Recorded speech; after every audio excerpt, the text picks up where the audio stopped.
Shalom à tous. Des fois, entre deux personnes, entre un homme et une femme, en couple, mais pas forcément, peut-être aussi entre une personne et son ami, des fois l'entente, elle est parfaite, tellement parfaite que le simple fait de parler n'est pas besoin. L'un comprend l'autre. Et naturellement, au milieu d'eux, il y a quelque chose. Il y a une force, il y a une présence, il y a une lumière. Vous pouvez traduire comme vous voulez. Je n'aime pas le mot énergie, mais si vous voulez, vous pouvez l'utiliser. Il y a quelque chose qui finalement fait qu'ils sont toujours en connexion, même sans parler. Et quelle que soit la route qu'ils prennent, ou que l'un prend, l'autre est forcément d'accord. Ça fonctionne. Je vous l'accorde, c'est assez rare, mais ça existe. Il y en a en tout cas assez dans ce monde pour que chacun puisse avoir un exemple autour de lui. Qu'entre deux personnes, entre un homme et une femme, ou une personne et son ami, ce genre de situation existe. Certains peuvent témoigner qu'ils l'ont vu.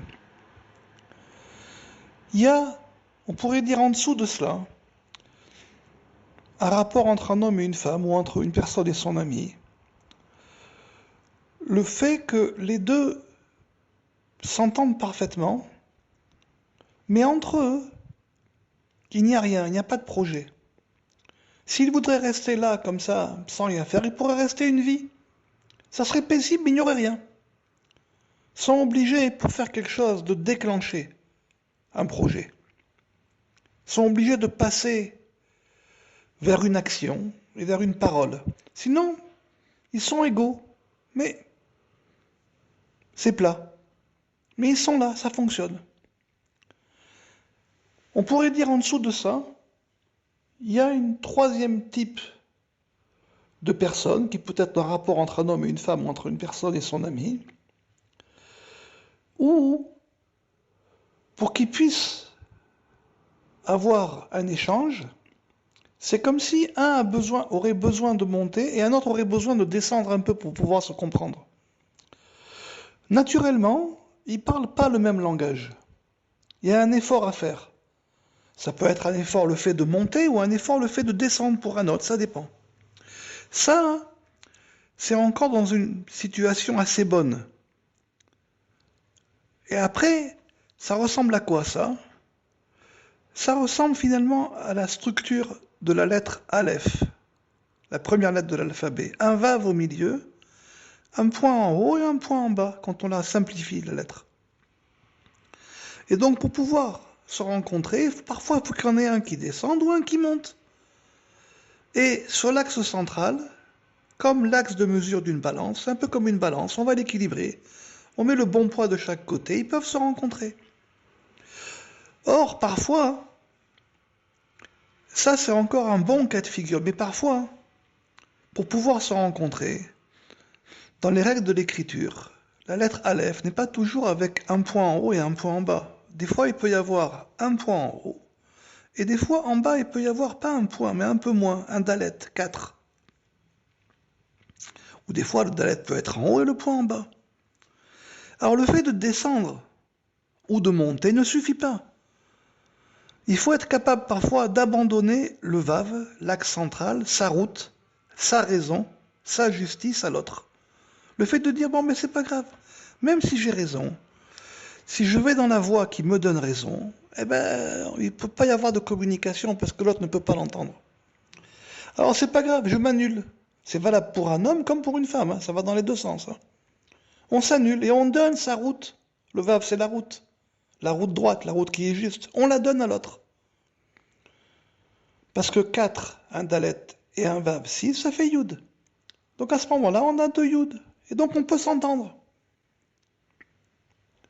Ça, c'est le rapport qu'il y a entre un homme et une femme, ou bien entre un homme et son compagnon.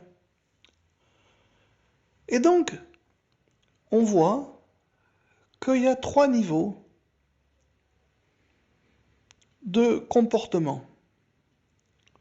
Le dernier, comme je viens de l'expliquer, il peut avoir plusieurs plans. Il peut avoir plusieurs plans, ça va dépendre de l'action de l'homme. En fonction de comment l'homme ou la femme va se comporter, il peut y avoir plusieurs plans. Donc il y a 3 plans d'évolution. Et la vie tourne avec, de manière générale, ces 3 types de rapports, ces 3 types de personnes. Le principe qu'on appelle homme et femme, qui est marqué dans la création du monde, Zachar ou Nekeva Baraotam, masculin ou féminin, il les créa. Pour pouvoir le comprendre, il faut là aussi aller un peu plus de l'avant. C'est quoi masculin et féminin? Alors, ça dit, bien évidemment, vous allez dire, c'est un homme et sa femme. Très bien.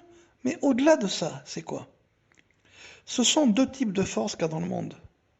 Une force de l'intérieur vers l'extérieur et une force de l'extérieur vers l'intérieur. Un va-et-vient. 2 types de forces. On le voit par rapport à la Lune et au Soleil. L'un attire la mer et l'autre la remet à sa place. C'est ce qui crée les marées dans le monde. Le cycle de l'eau, le cycle de l'océan, donc le cycle de la vie.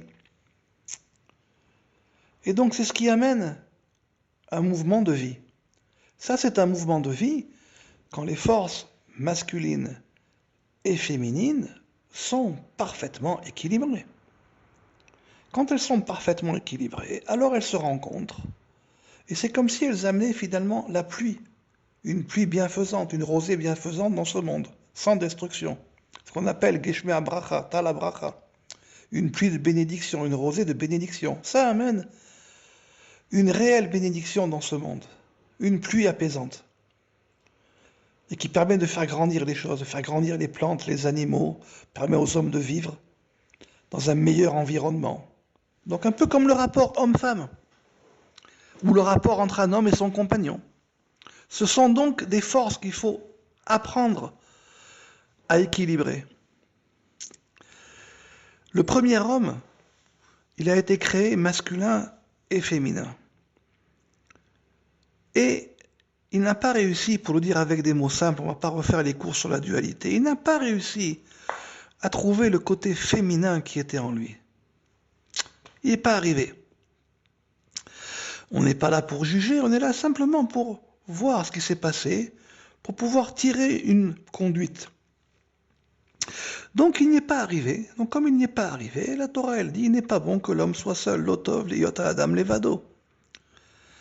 Et qu'est-ce que le grand architecte a fait? Il lui a fait sortir de lui son côté féminin. Et il lui a ramené devant lui. Et quand il l'a vu, il a dit, oui, ça c'est mon côté féminin.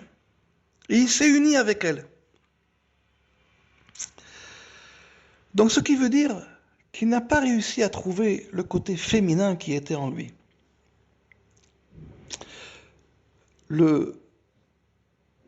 En hébreu, quand on dit que le grand architecte, le grand esprit l'a fait sortir quelque chose du premier homme, il lui a pris, on traduit en français, une cote. Mais en réalité, ça ne veut rien dire.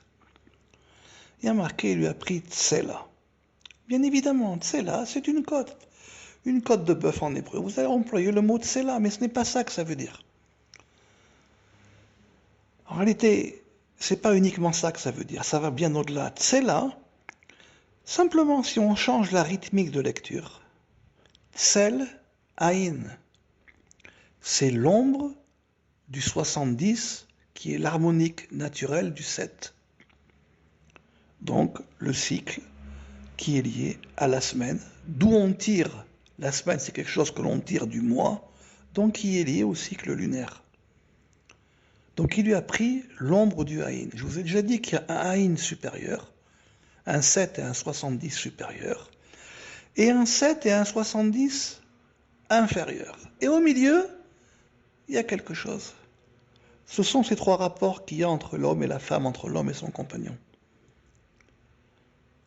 C'est ça. Si vous prenez les lettres Zachar et Nekeva, il y a marqué masculin et féminin, et que vous les mettez en advash, ça veut dire que vous les retournez. C'est quoi les retourner? C'est comme le soleil qui met une ombre sur un homme pour lui montrer une direction. C'est pour ça que je dis, quand vous retournez les lettres, vous regardez leurs ombres, qu'est-ce qu'elles vous montrent? Elles vont vous montrer d'autres lettres. Le mot masculin Zahar, ça va vous donner Gal Aïn, littéralement l'onde du Aïn, ou bien le dévoilement du Aïn. Et on sait qu'il y a un Aïn supérieur et un Aïn inférieur, et quelque chose au milieu. Mais la Torah n'a pas dit masculin, féminin, elle a dit masculin et féminin. Elle a rajouté un vav. Et si vous retournez les lettres de et féminin, vous obtiendrez le mot tzad, shofet, le côté de la justice. Parce que c'est par rapport au côté féminin, qui est lié donc à l'attraction lunaire, physiquement dans ce monde, une force qui fait bouger l'eau, eh bien c'est par rapport à ce côté féminin que l'on va pouvoir s'attacher soit au 70 ou au 7 supérieur, ou au 7 inférieur, ou ce qu'il y a au milieu. C'est le rapport qu'il y a entre les deux. C'est un équilibre de ces deux forces. Un équilibre de ces deux forces. Je vous avais dit que je vous ferai un cours sur la structure de la corde d'argent. Vous avez été très nombreux, et sur le groupe et en dehors du groupe, à m'écrire depuis très longtemps, pour m'expliquer les lettres, il n'y en a que 3, hein, qui forment la corde d'argent. 3 aleph. Eh bien, c'est ce que je viens de vous faire. Le premier aleph du bas, il est Yud, Vav, Yud, comme l'axe de mesure et les deux plateaux de la balance. Le deuxième, il est Yud, Vav, Vav, Yud, donc il est égal des deux côtés, comme les deux personnes qui s'entendent bien, mais il n'y a rien entre eux. Il faut créer quelque chose, il faut déclencher une lumière.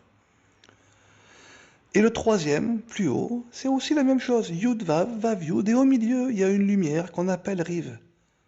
Une lumière, une force. Une rigueur qui amène une force. C'est ça qu'on dit, le rapport entre un homme ou une femme, entre deux personnes, qui naturellement ont quelque chose entre eux. À quoi vous vous attendiez, Béhémet, à quoi vous vous attendiez? À quelque chose de magique? À quelque chose de magique? Il n'y a rien de magique. Ça correspond à l'équilibre des forces du monde.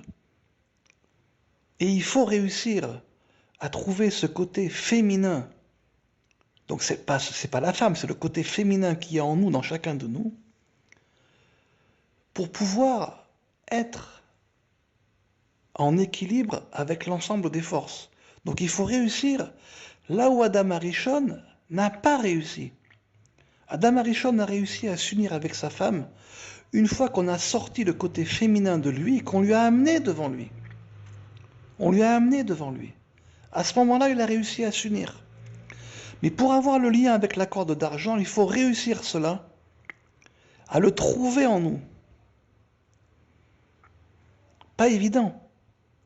Ce qu'on appelle ce côté masculin et féminin, c'est ce qui correspond en hébreu au mot shamaïm, qu'on traduit par ciel, les cieux. En réalité, les sages disent shamaïm, c'est esh et maïm, c'est du feu et de l'eau. Mais on voit que le aleph dans le mot feu, il a été englouti. Et oui, ce sont les aleph de la corde d'argent, qui permet l'équilibre entre le feu et l'eau. Entre parenthèses, masculin et féminin ont aussi la valeur numérique du mot shamaïm. Il y a marqué dans le Haria Kadosh, et on va terminer avec ça. Certainement, s'il le ramène, c'est que c'est aussi marqué dans le Zohar, que cette lettre aleph, une barre et 2 points, correspond finalement à un oiseau. La barre correspond à son corps, et les 2 points qui sont 10 en valeur numérique, donc plus grandes que le 6, correspondent à ses 2 ailes. Et il dit, grâce à ça, l'homme peut s'envoler. Si vous regardez le dessin de la corde d'argent, vous verrez qu'au milieu, au départ il y a un vav, après il y a 2 vav avec un espace. Et après il y a 2 vav avec un espace dans lequel on a mis 3 noms, donc encore plus grand. Donc ça correspond à quoi? Ça ressemble à une piste de décollage. Dans un monde moderne, ça correspondrait à une piste de décollage. Un oiseau qui s'envole. Quelque chose qui prend son envol. Là aussi, vous vous attendiez à quoi? C'est quelque chose qui existe dans ce monde. C'est un équilibre des forces qui permet de prendre un envol. C'est que ça, rien d'autre. La composition de la corde d'argent, c'est un équilibre des forces de ce monde, que l'on doit avoir dans toute chose. Parce que dans ce monde, tout repose sur un équilibre entre masculin et féminin, entre feu et eau. Ici, le vent, c'est quoi? C'est quelque chose qui peut allumer le feu ou l'éteindre. Et la terre, c'est le récipient de l'ensemble. C'est aussi un équilibre des forces. C'est ça la composition de la corde d'argent. C'est un équilibre des forces, c'est une conduite dans toute chose. Et c'est réussir là où le premier homme a trébuché. Bonne réflexion.